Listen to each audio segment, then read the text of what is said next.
Home Alone is one of my favorite Christmas movies alongside The Grinch, The Nightmare Before Christmas, and yes, even Friday After Next, bro. Someone call 911. Holy, you got knocked the fuck out. I think it's considered a Christmas movie. Merry Christmas, nugget from Pinky Nugget. I mean, they literally had a Christmas party going on. But anyways, that's besides the point. Home Alone is about this little kid that gets left home alone, imagínate, while his parents and family go all the way to Paris, right? And then the mom's like, hey, I think we left our kid back home.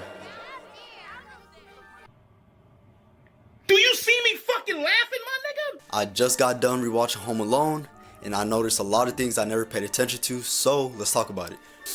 Our main character of the movie / protagonist is this 8-year-old kid called Kevin McAllister. I'm living alone.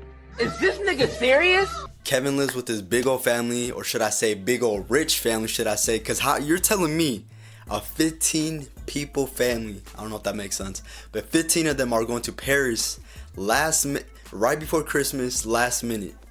God damn! Who's paying for all these tickets, Mr. Beast? God damn! Kevin is the second to youngest in his family, right next to his cousin Fuller, which in real life is his actual little brother called, I forgot his name. Oh, his name is Kieran Culkin. I think I'm saying that right. Kieran Culkin. Anyways, that's his little brother in real life, but in the movie, it's his cousin. And you know, I always wonder, I'm like, why does he look just like Kevin? I was thinking the director did a nice ass casting saying like, hey, we need you. You look like his you look like you could be his cousin. How about you? How about you? Let me shut up. And the worst part about this movie is that Kevin is so neglected, bro. I think I said that word right. Right.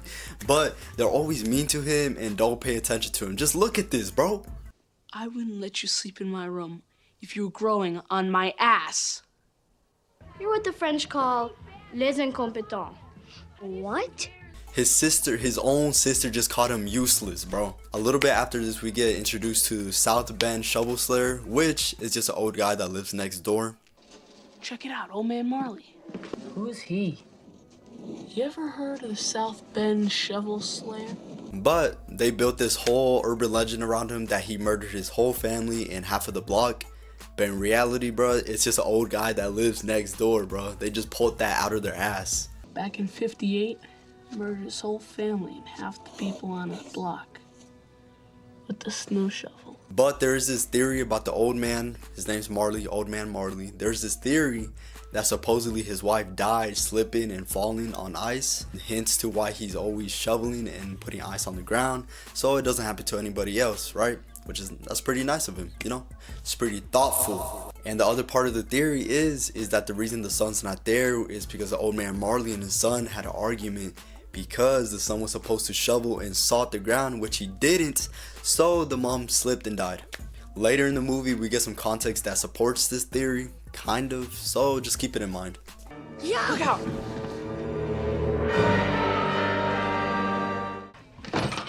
Okay, that's 122.50.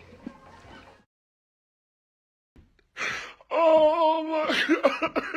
Summer, and both of his kids are still going to school here, and I guess he missed the whole family. He's given. Yup, and this cop, remember this cop? Well, we all know that this is one of the wet bandits, Harry. But for some reason, whenever I was a little kid, maybe I was just slow, I don't know.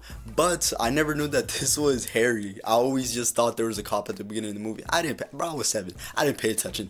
But this is Harry, one of the wet bandits. We'll see him later. Just remember his teeth glowing and shiny right at you.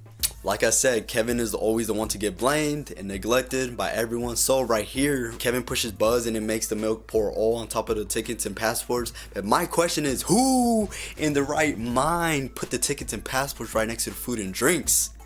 Es que esto gente son bien pendejos, bro. And right here, I never noticed this, but Kevin's ticket gets thrown away on accident by his own dad. His dad basically said, you, we going to Paris and you ain't. I need to chill. But right, his ticket gets thrown away and gets more trash on pot on top of it. So this dude Kevin was done from the get-go, bro. He was done. What is the matter with you? He started it. Obviously, Kevin gets punished for everything, even though Buzz, his big brother, was being an asshole right there. I know what it feels like, Kevin. I've been there. And here, Kevin's mom sends him to go sleep upstairs. Why? Because she's mean. That's why. But she sends him to go sleep upstairs, and this is where Kevin says it, bro. Kevin, say it, bro. I hope I never see any of you jerks again.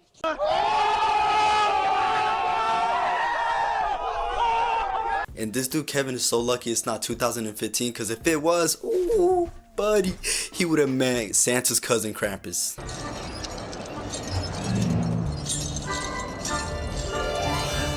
And this scene always creeped me out as a kid. I don't know, something about it just zooming into Santa's face like that. Anyways, as I was making this video, my neck itches, I'm not a crackhead. As I was making this video, I thought about a theory, and the theory is, what if Kevin basically did what Max did in Krampus, talking smack about Christmas, right? That he doesn't want to be with his family. I just wanted Christmas to be like it used to be, but forget it.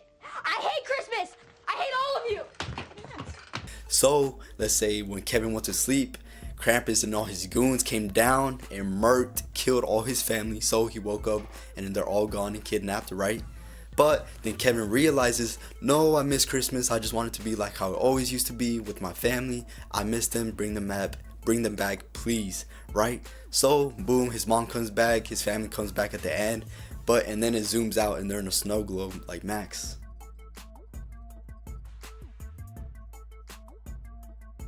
I don't know, I just thought about that. Anyways, so the night before the trip, there was this big storm which made the power go out, which led to all their alarm clocks getting reset, right? So they all wake up late, which leads to this. Peter! We slept in!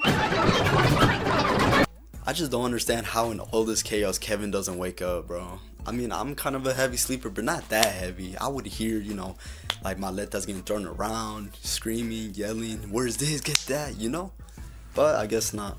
So while all this is happening outside, we have the drivers that take them to the airport, and they have to deal with this little kid. Do you know the McAllisters are going to France? Do you know if it's cold there? Do these vans get good gas mileage? Gee, kid, I don't know. Hit the road. Bro, this kid pisses me off. Like, bro, go home. Like, what are you doing up? Go home. Don't you gotta? This kid is their neighbor, basically, right? I don't know his name, but it's a neighbor's kid, and they're going to Florida. And my question is, why is he out here? Bro, go. Where's your parents, bro? Shit like this. Where's your dad? Where's your mom? Where is your family? Asking all these dumbass questions, bro. And this is where the head count starts, and it's already cooked from the beginning. And I'm gonna tell you why. Oh, I'm gonna tell you. So this is why it's cooked, right? Heather starts counting, which is Kevin's cousin, I'm pretty sure. Her first mistake was counting herself twice. She counted her head twice. She counted herself as 3 and 11. Pendeja, right? 1, 2, 11, 11. And right as she's counting, she counts the neighbor's kid. Why is he there? He gets counted as Kevin. So I'm telling you, Kevin was gone from the get-go, bro. He was done. There's no way on earth we're gonna make this plane. It leaves in 45 minutes. Buckle up for safety, mother. And then right here pisses me off again. Kevin's mom asked Heather, hey, like, how many heads did you count, right? Heather, did you count heads? 5 boys, 6 girls, 4 parents, 2 drivers, and a partridge in a pear tree. Hey, but hold up, though. Let me just... But still, pinche way, bro. And here, ladies and gentlemen, is what I call y'all shoulda woke y'all dumbasses up. Out of all the reindeers, you know you're the mastermind. Bro, you're telling me not, hold on, look, listen, bro, you're telling me not one, I think it's 15 of them. You're telling me not one person got up and was like, I gotta go take a piss. Not one person, especially on trips like that, you know, whenever it's like your first day of school or it's the night before a big trip, you can't even fall asleep. You might sleep like 2 hours at max. Shit ways, bro. But I don't want to hear. I don't want to hear. But Christian, their lives were reset. I don't give a damn. Hold the play. Did we miss the flight? No, you just made it. Yeah! I love how she doesn't even check the tickets. She's just like, I might have to try this with my family, bro. Just shove it. Here you go. And we all just start walking in, bro. Who's going to stop us? Security's going to stop us, that's who. Here in this scene, the woman in red is the director's mother-in-law. The baby she's holding is the director's baby. And the flight attendant is the director's wife. You're welcome. The more you know. We made it. Can you believe it? Hope we didn't forget anything.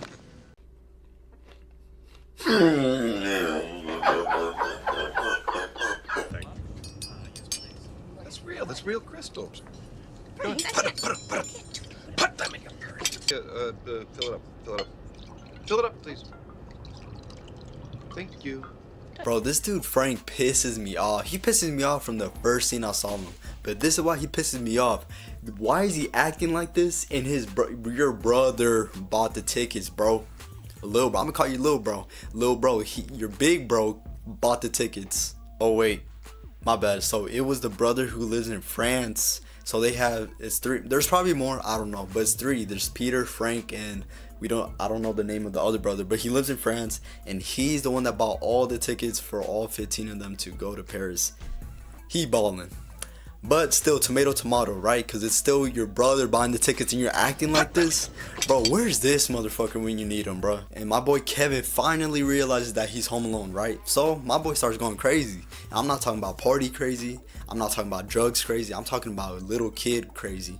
You know, just jumping on beds, running around, and especially going through Buzz's chest, right? Buzz, your girlfriend. Woof. So supposedly what the director did right here, he didn't want to call a real girl, you know, ugly, as in woof. So what he did was dress up his own son as a girl to be Buzz's girlfriend in the picture. The more you know, you're welcome.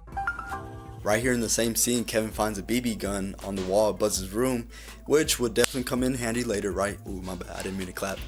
Look at this clip.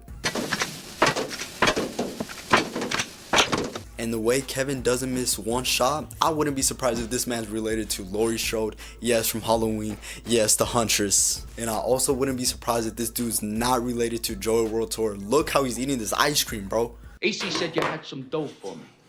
That ain't bad. The movie Kevin watches and later uses versus the pizza dude and the wet bandits is called Angels with a Filthy Soul, which was specifically made for the movie, right? They made it, so it's not a real movie, but it's a nod to the 1938 movie Angels with the Dirty Face. Oh, my bad, it's Angels with Dirty Faces, not with the dirty face, but you get it. Okay, this scene right here where Kevin's sliding down his stairs with the sled, right? Number one, I want to try it.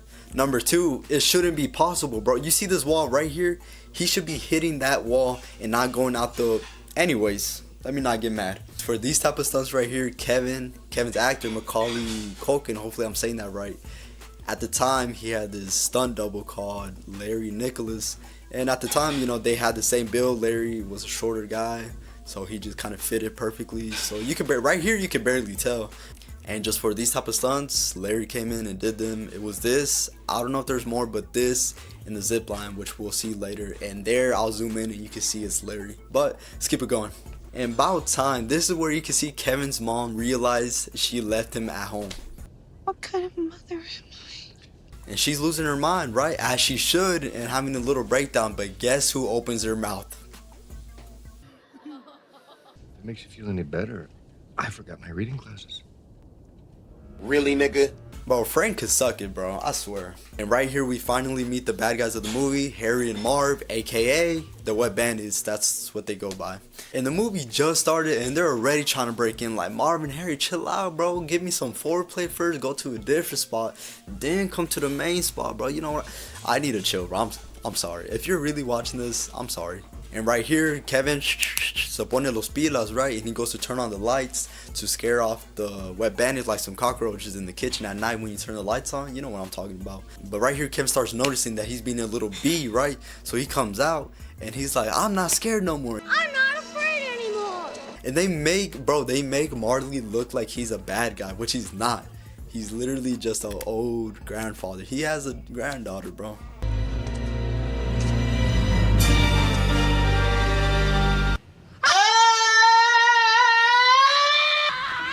Really, nigga? I hope not. Has the child ingested any poison and are the other... Bro is literally talking with the donut on the phone. So right, Kevin just goes shopping alone, get him some little groceries, and he's trying to get a toothbrush. But anyways, and guess who he runs into? Old man Marley, right? But the thing is, why doesn't none of them say, okay, right? Kevin's scared, he's a little kid, he's 8, right? He's scared, but why does this old man not say anything? Marley, bro, speak, bro. And just look at the stare he's giving at Kevin. I would be scared. I would be scared right now too. I would be scared I'll get touched. But honestly, that's the same stare I give little kids while we're singing happy birthday. Let's say for my birthday, anyone's birthday, and we're there, right? And I see them just, that's good. Move, bro. So right, the reason they're called wet bandits is they got their little calling card, which is Marv just flooding the houses. Wow. That's just such a dick move. So the theory is it's that he's right flooding the houses to make more business for whoever company that is. Probably his, I don't know. He just be stealing, so probably not. Hey, watch out! And for this scene where they almost hit Kevin head on, what they actually did was play it in reverse. For my people, I actually never knew this. I never paid attention to the scene. And that's why we're doing this video. But my bad. But I never paid attention to it. Suppose it's in reverse, so obviously they wouldn't perfectly try to imagine perfectly trying to stop. No. So right, they played in reverse, and that's why if you zoom in, you can see Kevin's scarf like move with the van. This is where Kevin finally meets him again and notices the little. Remember I told you the little shine, the little ding. His kids are still going to school here, and I. Merry Christmas. That's where Kevin, you see him go. But yeah, I never knew that. As I was a kid, I never noticed that the cop was Harry, the bad guy. I just thought it was a cop that was just chilling there at the beginning of the movie. I don't know, I'm slow. And Buzz says this right here, right? And D, we live in the most boring street in the United States of America, where nothing even remotely dangerous will ever happen. Period. This dude Buzz is gonna piss me off. Didn't you just say that there's a whole murderer as your neighbor, and you're over here saying that you live in the most boring street in the USA? Clearly you haven't lived in Tulsa, Oklahoma, and yes, it is boring over here. Here we got the name of the pizza place, which is called Little Nero's, which is just a little clever nod to Little Caesars using Roman emperor names. So right, the wet bandits are still curious about Kevin because they're still confused if he's home alone since Kevin threw that little fake party with his family and Michael Jordan. So right, Harry and Marv go to check it out, but I love this scene right here. Christian, put it right here, bro. Go check it out. Now? No, tomorrow, egghead, now! Bro, that's actually me and my cousin having a conversation. What's up, Daniel? But anyways, Harry goes to the back to try to open the door, right? But Kevin, the cold-blooded killer he is, I'm telling you, he's gonna grow up to be Jigsaw, bro. But right, quickly, con pilas. Right, just like that, he puts on the old film to scare Harry off.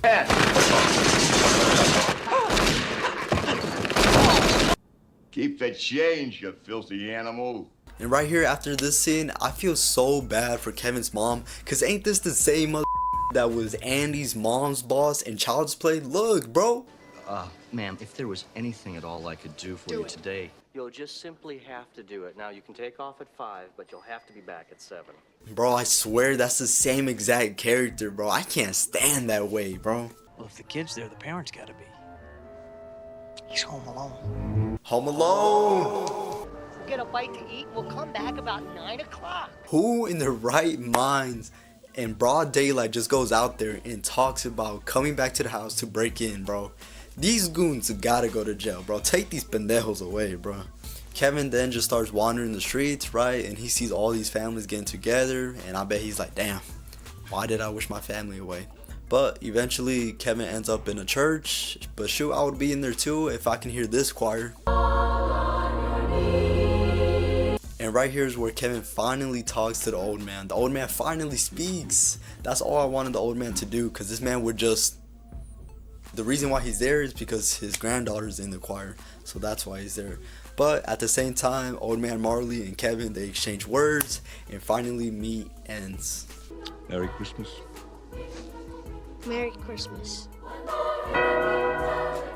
And boom, this clock right here lets us know it's time to start setting up the traps, right? And this is why I keep calling Kevin a cold-blooded killer. Who sets up all these traps?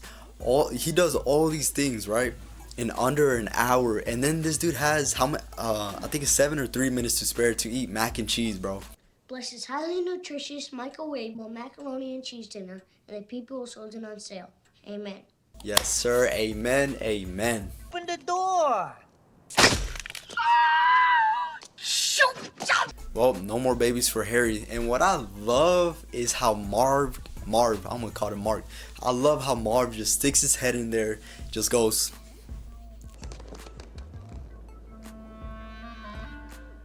Hello. Like, bro, did you just not see where he got shot from? Pinche idiota, bro. And here we're gonna see a lot of stunt doubles take place. Not really. I'd say it's like half and half. But hey, I don't blame him, bro. You want to fall down some stairs like this? I didn't think so.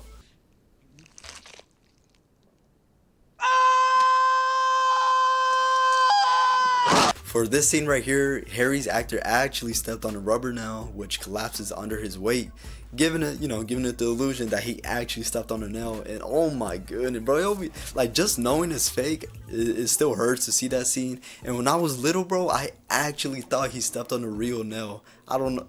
I'm telling you, I'm slow. But yes, the more you know. Right here where Marv is walking on the snow, they had him wearing fake rubber feet to, to not get hypothermia or just to not burn his feet, on the snow. But it had me thinking, because I read this thing where it said they use fake snow, but it was in certain shots. It was a mixture of the two. There was real snow, like right there with Marv walking on the snow. And then shots like this is where they use fake snow, trying to make make it look like it's snowing. But yeah, the more you know. Ooh, buddy, at this point, I'm gonna just talk about every trap, but this one specifically is bad, bro. Like, heads up! First of all, bro, they should be. I'm gonna let Smokey handle that. You got knocked the fuck out! But no, for real, this one's bad, bro, because just look what Mark Rober said. And stops this paint can in about 3/4 of an inch of travel. That puts the impact force at 12 kilonewtons. That is like getting bare knuckle punched by Mike Tyson twice at one time. And right here you can see Harry's stunt double if you pause it just right. And yes, I've noticed I keep saying their character names. Just go with it. Marv almost got Kevin right here, but Kevin had God on his side, because Buzz's tarantula was right there. So Kevin grabs, bro, places it on Marv's face, and just... I got him!